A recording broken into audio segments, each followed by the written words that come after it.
After the street battles subsided, Wednesday was a day Hindus and Muslims mourned the loss of loved ones after some of the worst violence Delhi has suffered in decades. This is the funeral of Mohammed Furkan, a father of two who was killed when the violence began a few days ago. He was on the way to shops to buy food for his kids.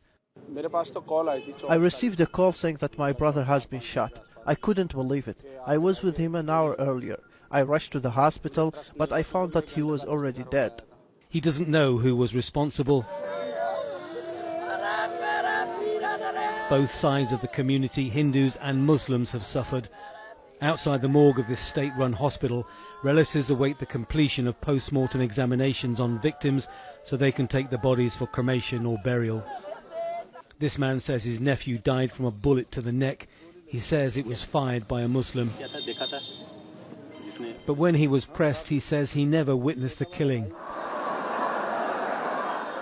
The violence stopped after a group of Muslim women were persuaded to abandon their sit-in protest that had blocked a busy road and angered Hindu nationalists, and the government sent in paramilitary forces and rapid reaction units to reopen the suburbs. The death toll is rising and hundreds of injured people are being treated in 3 local hospitals.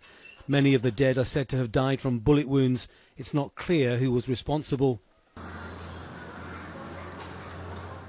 There was a physical cost too.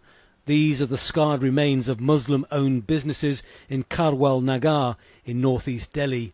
Some people have lost everything. The major violence may have stopped, at least for now, but it's been so damaging that the question is, how long will it take communities, both Muslim and Hindu, to heal? And how can they ever fully restore trust? Lawyers have started the legal process for those who were responsible for inciting the violence to face justice. The protests against the new citizenship law, which started in December, were joined by people from all religions and minorities across India. There is a concern now that Hindu nationalists may try and turn this into a religious issue. See, I am seriously concerned about it. This is the place from where this entire movement is going to be given a religious shape, which is in fact not.